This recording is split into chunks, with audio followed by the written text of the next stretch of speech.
What's going on, everybody? It's your boy C4, continuing with my 2016 projected Madden roster ratings. Today, we're looking at the New York Jets. As always, this video hits 30 likes. A new video uploaded soonish. 50 likes, new video uploaded immediately. So without further ado, look at the top 5 overall players on the Jets. We gave Muhammad Wilkerson a 96 overall. Without a doubt, top 3-4 defensive end in this league. Then you got the returning Darrelle Revis coming from the New England Patriots, 95 overall, still as good a corner as there is in this NFL. Then we got center Nick Mangold with 93. Like I said, as good a center as there is in the NFL. Then at the other opposing side of Muhammad Wilkerson, we gave Sheldon Richardson, the former Rookie of the Year, 92 overall. This guy's an absolute beast. What a steal he was. And then rounding out, we gave Damon Harrison an 89 overall from the defensive tackle position. So let's jump right in at the individual breakdown at a position that no Jets fan wants to talk about, and that is the quarterback position. So realistically, Bryce Petty is the best out of the bunch, but I don't think he's going to be playing much this year. I think there are a lot of people already saying they're going to do the equivalent of a redshirt year for Petty, let him get adjusted to the league. I would be surprised if he just doesn't take over as a starter next season. But look at the quarterback. Obviously, you get Ryan Fitzpatrick coming for the Titans. Solid game manager with the potential to have a big game. Definitely does not turn the ball over as much as Geno Smith. But we still gave Geno Smith a 75. Last year, Geno Smith, 2,500 passing yards, 13 touchdowns, and 13 interceptions. But, I mean, we'll move on. We'll just move on for you Jet fan. We're not going to talk about the quarterback. Now at the running back position, obviously they've gone and got some additions. They got Stephen Ridley and Zach Stacy in free agency. I still do not know why they just won't admit that Chris Ivory is the starting back. Chris Ivory is an absolute fucking beast and deserves to be the starter, the true number one there. I would give him the fucking ball like 25 times a game. You have in Chris Ivory a guy that's a for sure 1,000-yard rusher behind that offensive line. Just give him the fucking ball. And I think where Rex Ryan was kind of reluctant and wanted to use him and Chris Johnson in the backfield, I think Todd Bowles is going to be smart enough and recognize the talent here and going to be able to feed Chris Ivory. Like I said, last year Chris Ivory, 800 yards, 6 touchdowns, and only 10 games started. I mean, I don't get this. Maybe Jet fans can enlighten me, but every time I've ever seen the Jets play, Chris Ivory's a fucking beast. Impossible to take down, excellent through the tackles, and that's the speed to him. Fullback, Tommy Bohannon, 73, whatever. Wide receiver, Brandon Marshall coming over from the Chicago Bears. Definitely getting up there in age, but still, had a couple actual injuries late in the year last year, but still when healthy, he's an absolute beast. He actually single-handedly destroyed the 49ers last year. I think he had like 300 touchdowns in that game to win it, come from behind win. So obviously, excellent weapon to have for whatever quarterback's there. You get Eric Decker, who was very, very solid last year with incredibly limited quarterback play. 74 receptions, 960 yards, and 5 touchdowns.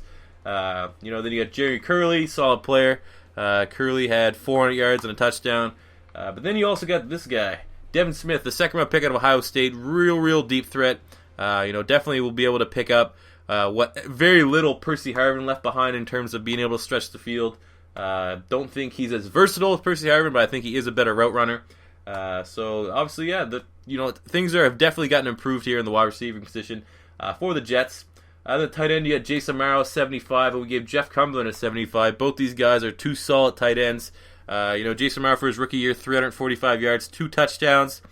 Jeff Cumberland, almost 300 yards and 3 touchdowns. So this is like a poor man's good 2 tight end combo. Both these guys will see a lot of time in the field. But obviously Amaro's going to be the guy they want to make that big transition and be, more of a 700-8 touchdown tight end in this league. Not only the offensive line, DeBrickshaw's Ferguson, we gave him an 85. Left guard James Carpenter coming over from the Seattle Seahawks, 78. Center Nick Mangold, as we already mentioned, one of the best centers in the league, 93. Right guard Willie Colon, kind of a journeyman now. I remember he used to play for the Pittsburgh Steelers, 73. And right tackle Brino Giacomini, whatever. Actually, didn't he used to play for the fucking Seattle Seahawks as well? Anyway, we gave him a 77. Now look at the defensive side of the ball. You got Muhammad Wilkerson and Leonard Williams. This is gonna be a terrifying defensive line. I don't know what they're. Let me see this for a sec. I don't know how you're gonna get all these guys on the field. Doesn't even make sense. But Muhammad Wilkerson, we gave him a 96. Like I said, one of the best 3-4 defensive ends in the league. Last year, what did he have? 6 sacks last year, but it's everything. He does everything correctly. I say absolute animal. And then you got Leonard Williams, who I thought was the best pound-for-pound player in the draft this year. slipped to them, so you could not pass on them. So that is just, I don't know what they're going to do. None of these guys are big enough to play deep nose tackle.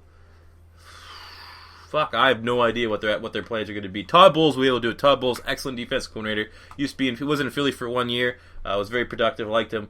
But that's just terrifying. Then you got Sheldon Richardson on the opposing side. Sheldon Richardson last season had 8 sacks.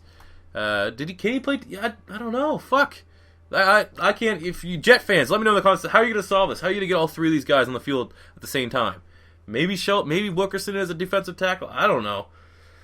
But that's terrifying. And then you got Damon Harrison, another young, very, very talented defense. Even Kevin Wilkerson. Kevin Wilkerson has always been solid for the Broncos. But then we'll go about the rating here. We gave Damon Harrison 89 overall. Last year he had, did he have any sacks? Where you at, bro? Damon Harrison, look at this little thing there. No, but started all 16 games from nose tackle, 50 tackles.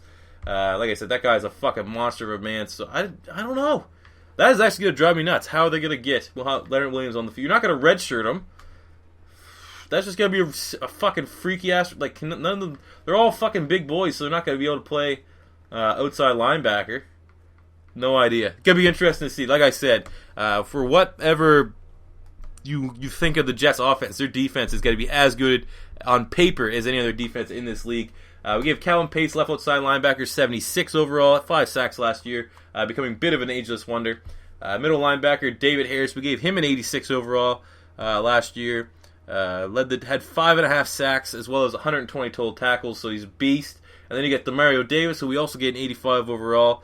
Had 5 pass deflections, 3.5 sacks, and as well 100 plus tackles. So I mean, this defense is sick. Right outside linebacker, Quentin Coples. We gave him a 78 overall. Had a really bad rookie season. Came on strong last year with 6.5 sacks. So, I mean, obviously, hoping to improve that. Fuck Jason Babin. I want to fight Jason Babin so bad. Personal story. I don't know if I actually made a video about this, but I would fuck Jason Babin up. I'm telling you that right now. Now, looking at the secondary, obviously, really, really improved. You got Darrelle Revis coming up from the New England Patriots. As good as shutdown corners in this league. Revis Island, 95. Antonio Cromartie, who had an excellent season with Arizona last year, 87. Both these guys making, reuniting here. On top of Todd Bowles back there. You got Buster Screen, who had like 4 or 5 interceptions last year for the Cleveland Browns. So he'll be your nickel. And then you got D. Milner, who has struggled out of the gate, but will definitely be able to learn behind these guys. So, I mean, they have an excellent, as good corner rotation as there would be in this league. Free safety, Michael Gilchrist, coming over from the San Diego Chargers. Very, very solid free safety. We gave him an 80. And strong safety, Calvin Pryor, the beast that I wanted last year for Philly. Only started 11 games last year. Half a sack and 50 tackles, so expecting a better year for him next year. But with all those guys in the secondary, he's definitely going to learn.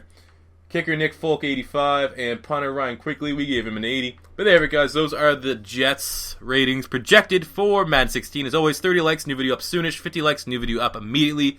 Leave a comment in the comment section below, please. How are they going to fucking fit that? How are they going to play Muhammad Wilkerson, Sheldon Richardson, and Leonard Williams? I know there's some things saying that they might try to trade Wilkerson and stuff like that. That's not going to happen. So just, I don't know. Like, they're not injury-prone players. I don't know.